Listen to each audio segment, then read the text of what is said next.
At 70 years old, maintain a low-desire lifestyle. Adhere to 6 don'ts. Enjoy a peaceful and blessed old age. 70 years old is an important milestone in life. At this age, the body gradually becomes fragile, and life is full of uncertainties. At this point, understanding the wisdom of enjoying life is particularly important. In the first half of life, people mostly pursue desires and achievements. However, at the age of 70, letting go of excessive desires and seeking simplicity and tranquility is the true way to enjoy the happiness of old age. Maintaining a low-desire lifestyle and adhering to 6 don'ts make the later years more stable and happy. First don't. Do not work hard to help your children. Children and grandchildren have their own fortunes. Aunt Wong, in her 60s, went to help her daughter take care of her child until the child reached elementary school. In a flash, 7 or 8 years passed. She gradually reached 70, and her body clearly felt much weaker than before. However, before she could rest, her daughter had another child. Out of love for her daughter, she chose to continue helping with the second child. But when the child was 3 years old, she accidentally fell while chasing the child in the community, resulting in a fracture. Not only did she suffer, but she also burdened her daughter, who had to hire a nanny to take care of both the child and her. She deeply regretted it. People in their 70s have fragile bodies and should have self-awareness. Taking good care of one's own health is also a way of helping the children. Second don't. Do not demand longevity. Longevity often brings more disgrace. In life, many people over 70 blindly pursue health preservation, consuming large amounts of health supplements and spending thousands on massage and therapy equipment. They don't realize that in the end, not only does health preservation fail, but they also fall into scams, losing property at best and harming their health at worst. Some even provoke family conflicts, leading to strained relationships with their children, making their later years bleak. After 70, living each day is earning an extra day. Do not demand longevity. Even if one lives long but without dignity, it's not a good thing. Third don't. Do not seek to make money. If fate grants you wealth, it will come. If not, do not force it. Studies have shown that people over 70 should not continue working, as each additional year of work can reduce lifespan by 2 years. Nowadays, the health levels of people have significantly improved, with many 60-year-olds choosing to re-employ after retirement, doing jobs like security or cleaning, which is acceptable. However, when people reach over 70, staying up all night as a security guard or managing many floors as a cleaner, or farming alone with a hoe becomes too strenuous. Money is not everything. Having enough to spend is sufficient. In rural areas, an elderly person may only need a few hundred yuan for monthly living expenses. In cities, it might be just over 1,000 yuan. Medical expenses can be reimbursed through insurance. At an advanced age, there is no need to risk making money. Fourth don't. Do not be driven by lust. Old couples are lifelong companions. There have been cases online where elderly people in their 60s and 70s were involved in prostitution, or elderly people in their 70s insisted on divorcing their spouses to marry someone from a later relationship, only to end up cheated or in messy situations. It's natural for older adults to have sexual desires, but emotional support is more important, as is health and family harmony. At 70, with most of life behind, one should understand to control and properly view such desires. True love is rare even among young people, let alone among the elderly, where it is often about money. A simple and peaceful life is the real treasure in old age. Fifth don't. Do not engage in excessive socializing. All gatherings will eventually disperse. Life is a process from more to less, from increasing to decreasing.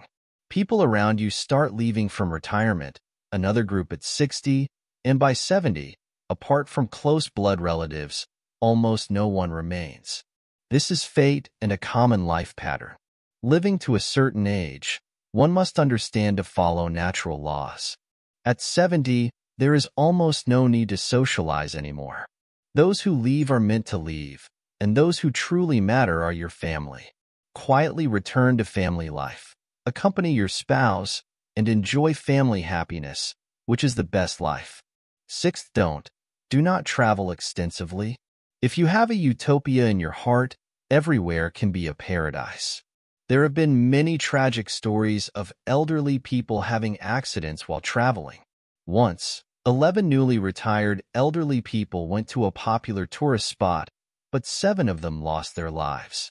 After 70, the main place for retirement is at home. Try to avoid long trips. At most, go to the market. Living a simple and stable life at home, ensuring health and peace of mind for children, is the best scenery. Pu Songling once said in Strange Stories from a Chinese Studio that the most terrifying thing is not monsters but the human heart. Human hearts are unpredictable and society is chaotic, reflecting modern life. Human greed and desires are endless. For survival, material, spiritual, and physiological desires. At 70, after experiencing countless ups and downs, learning to let go and remain calm with a low-desire lifestyle, adhering to 6 don'ts, can make old age happier and more peaceful. In conclusion, human desires are vast like fields, the ocean, and the boundless universe. At a certain age, one must consciously learn to lower desires. Let children take responsibility for their own lives and let go when necessary. Do not bind them and burden yourself. Lifespans are predetermined. As long as each day is joyful, there is no need to demand longevity. The most precious emotion in the world is the enduring affection from your family. Do not expect so-called love. Rich food is not necessarily a blessing, and a light diet is not necessarily suffering. Be content and happy, live a simple life, and enrich your spirit. Taking care of your body and enjoying time with family, returning to a simple and pure life, is a form of self-love and a contribution to family harmony. May every 70-year-old face old age with wisdom and composure, enjoying family happiness and spending a worry-free, happy later life. A new trend of relying on parents is emerging. A 61-year-old woman complains, accompanying is filial piety, but it's my nightmare after retirement. My surname is Liu. I am 61 years old, living in Changchun, Jilin. I am a retired employee from a unit. I retired at 55 and have a considerable monthly pension. Besides that, I have a large amount of savings left by my husband, who received a substantial compensation after an accident at work. I have an only son. My husband passed away early, and my son is my only reliance for the rest of my life. My husband's early death had a significant impact on my life. I often think of him alone, and each recollection is a sadness. When my son was in college, I was the only one at home, and the house was very quiet. My cries only diluted this quiet struggle. Gradually, I began to enrich my life, made many travel friends, and went on trips when I had time. When I had no company, I would go out to dance with some sisters, or stay at home reading books and growing various flowers. The abundance of material life made my days very pleasant. In the second year after retirement, my son graduated from university. I asked him to work locally, emphasizing that my good conditions would save him 20 years of hard work. My son obediently returned to work locally. This approach was considered selfish by many, but as a single mother, I longed for my child's company for more warmth at home.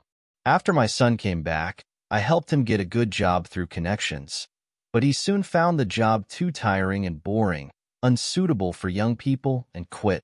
Initially, I didn't mind and continued to find connections to help him get another job, this time at a company run by one of his father's close friends, who was willing to train him for future management roles.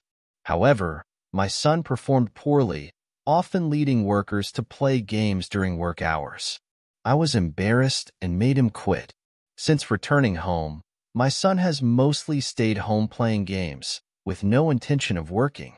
I thought my son had not yet entered society, lacking determination and maturity, so I decided to find him a wife to guide him. With this idea, I immediately sought a match for my son. My son showed little interest in marriage, so everything was done according to my wishes. Soon, I found a good match and quickly arranged their marriage. After they married, I encouraged them to work or start a business. They chose to work.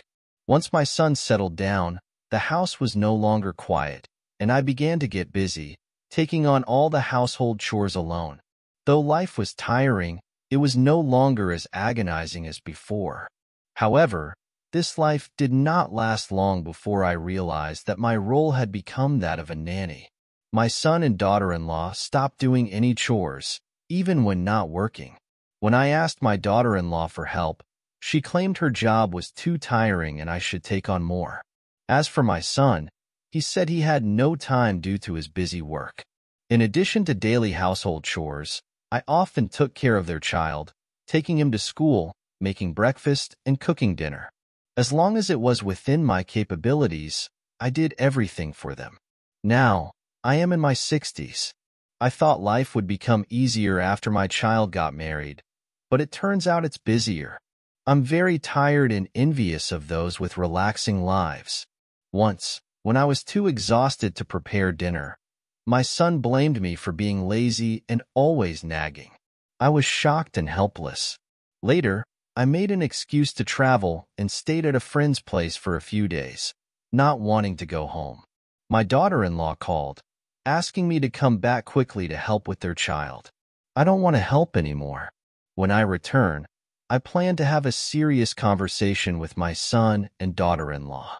Their demanding lives are overwhelming, and I can't handle it anymore. This is a real experience I've gone through, and it represents a common phenomenon among many elderly parents today. When the children were young, the parents worked hard to provide for them, and when the children grow up, the parents continue to sacrifice for them. But in my case, I feel more like a servant than a parent. I used to think that accompanying my son and daughter-in-law was a form of filial piety, but now it has turned into a nightmare after my retirement. Do not overindulge your children. Aunt Lou's experience is a reminder for elderly parents not to overindulge their children. If you spoil them too much, they will become dependent and irresponsible. As parents, it is essential to teach children to be independent and self-reliant. Only then can they face life's challenges and learn to appreciate their parents' hard work. Setting boundaries. Setting boundaries is crucial for elderly parents. It's important to help children, but within reasonable limits. For example, helping occasionally with childcare or housework is fine, but taking on all responsibilities can lead to burnout. Communication is key. Let your children know your limits and encourage them to take on their responsibilities. Encouraging independence. Encourage your children to be independent. This can be done by supporting their efforts to find stable jobs and manage their own households. Independence is a vital skill that will benefit them throughout their lives. Balancing life. As elderly parents, it's essential to find a balance between helping your children and enjoying your own life. Engage in activities that bring you joy, such as traveling, reading, or spending time with friends.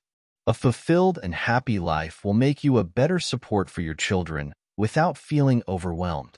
In conclusion, the experience of Aunt Lou and many other elderly parents shows that while it's natural to want to help and support your children, it's crucial to maintain a balance. Overindulgence can lead to dependency and a lack of responsibility in children.